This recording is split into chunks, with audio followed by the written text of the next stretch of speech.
and our values. We owe them and their loved ones an enormous debt of gratitude.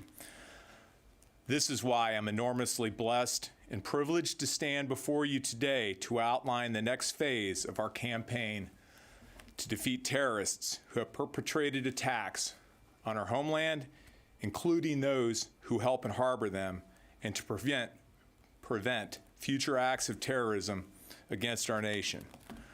We owe this moment to the many patriots who made the ultimate sacrifice and their comrades who carry forward their legacy.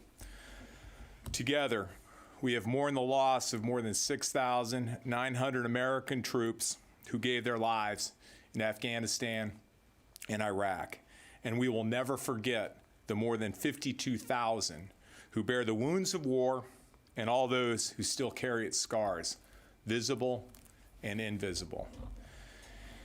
In light of these tremendous sacrifices, and with great humility and gratitude to those who came before us, I am formally announcing that we will implement President Trump's orders to continue our repositioning of forces from those two countries.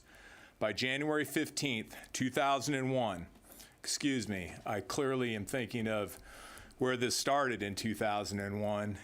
By January 15th, 2021, our forces, their size in Afghanistan, will be 2,500 troops. Our force size in Iraq will also be 2,500 by that same date. This is consistent with our established plans and strategic objectives, supported by the American people, and does not equate to a change in U.S. policy or objectives.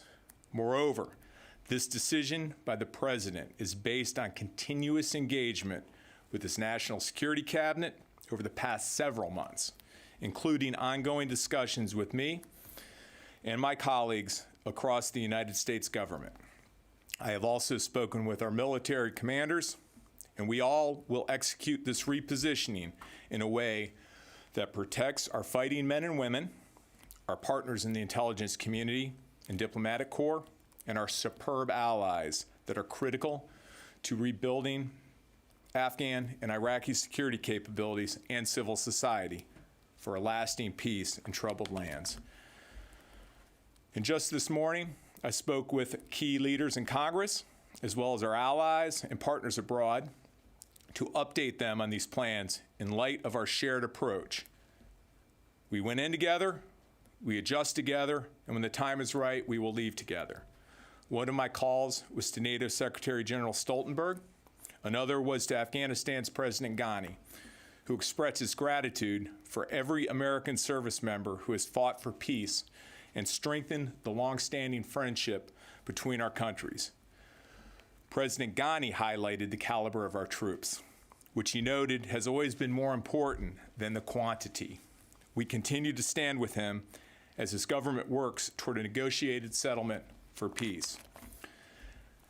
Meanwhile, let us remind those who question our resolve or may seek to interfere with this prudent, well-planned, and coordinated transition.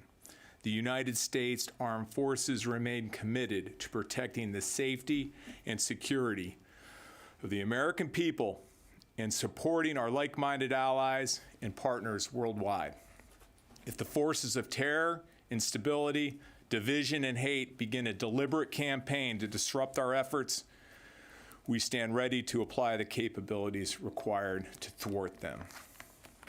As a veteran whose life and family was irrevocably changed in the deserts, mountains, and cities of Iraq and Afghanistan, along with the hundreds of thousands of U.S. troops who have fought there and were forever transformed by their experiences, I celebrate this day as we continue the President's consistent progress in completing the mission we began nearly 2 decades ago.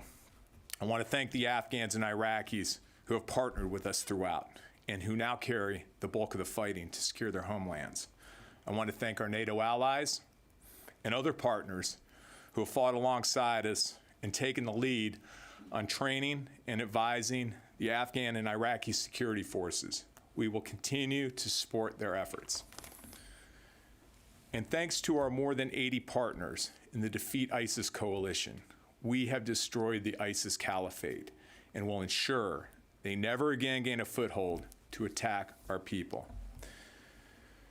In closing, we set out to accomplish 3 goals in 2001. First, go abroad and destroy terrorists, their organizations, and their sanctuaries. 2, strengthen our defenses against future attacks. And 3, prevent the continued growth of Islamist terrorism, to include by working with allies and local partners to take the lead in the fight. Today is another critical step in that direction and a result of President Trump's bold leadership. With the blessings of Providence in the coming year, we will finish this generational war and bring our men and women home.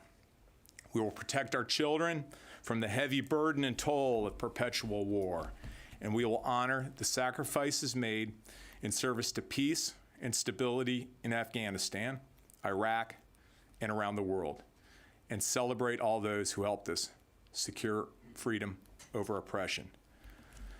God bless our women and men in uniform. Thank you very much. Can you tell us why you're not going to take any questions? Mr. Secretary, Isn't this strength in the hands of the Taliban? More questions.